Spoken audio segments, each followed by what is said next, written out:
Hey, I'm Dewey Jones. I'm a Colorado off-roader and I film trail guides with stock vehicles. However, I know you guys really only watch my videos for this thing, so this one has plenty of KL action in it. We're hitting Metberry Gulch, the final of our 3 gulches, and let's get at it because I talk way too much, so let's go.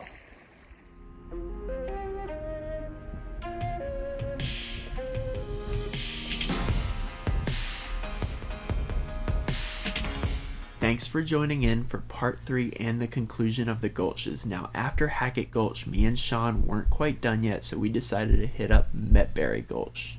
Metberry is generally known as the easiest of the 3 Gulches, but don't let that fool you, it is still a difficult trail. This video of a 4-door Jeep Wrangler happened recently and was making rounds on all of Colorado's social media. So I hope you stay tuned for my final trail ratings at the end, as they will surprise you.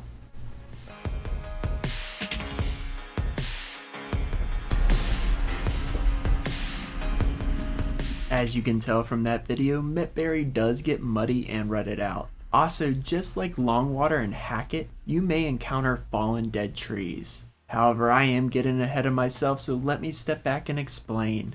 My trail guides show the trail from start to finish. The trail footage is meant to give you an idea of the landscape and terrain, while the obstacle coverage is to show you how our vehicles get past the obstacle. I also include trail stamps, as these let you know what to expect, as well as a way to skip back to parts you may want to rewatch.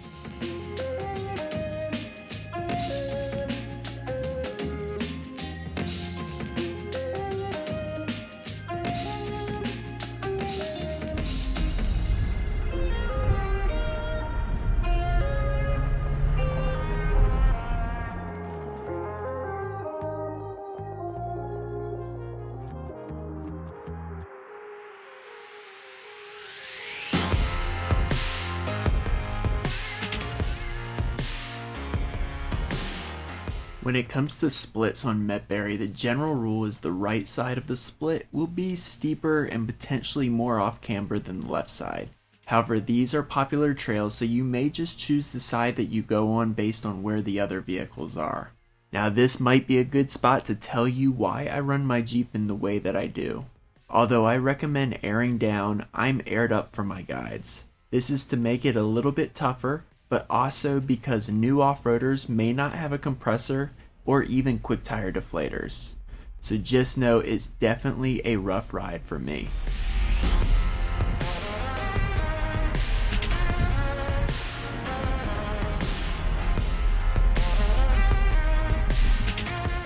So this is the V-notch, this is where that Jeep rolled over at. Hopefully this guide helps you not have that happen to you.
So now we come to this steep and loose descent.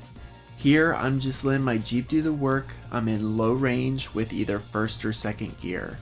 Now, Trails Off-Road mentions that on the return trip this can be a tough feature and that a locker might be handy. This rock slab is known as Chicken Scratch Hill. Generally people take the route that we took, but note that it has loose gravel on the rock slab and the bottom will test your approach and departure angles.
Although out and back trails are probably my least favorite trails to film, they definitely offer new vantage points as well as new challenges to the obstacles.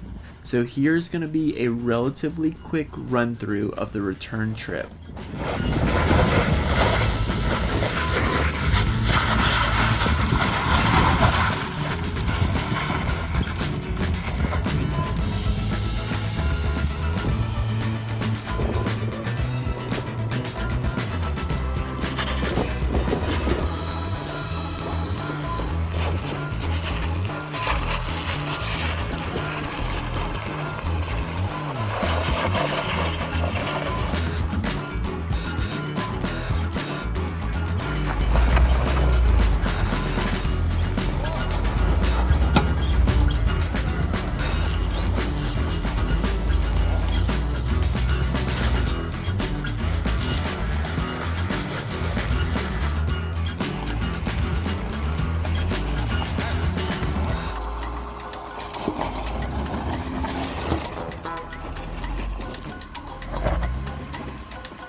Alright, let's break down the Gulches. Should have done this in each individual video, but here we go now. Hackett Gulch is the most difficult of the three, there's no question about it. You're going to want a capable vehicle and you're going to want to have some driver skill. Now, people are going to disagree with me, but I think Metberry is actually the next hardest. The reason for this is that it has obstacles that can cause body damage to your vehicle, and it has two obstacles that get you relatively off camber. You need to make good choices there. Now, Longwater I think is the easiest of the three Gulches, and the reason I say this is it has that one obstacle, Longwater Rock, but there's some easy lines that you can take on it, so if you have a capable vehicle, you should be able to do Longwater pretty easily.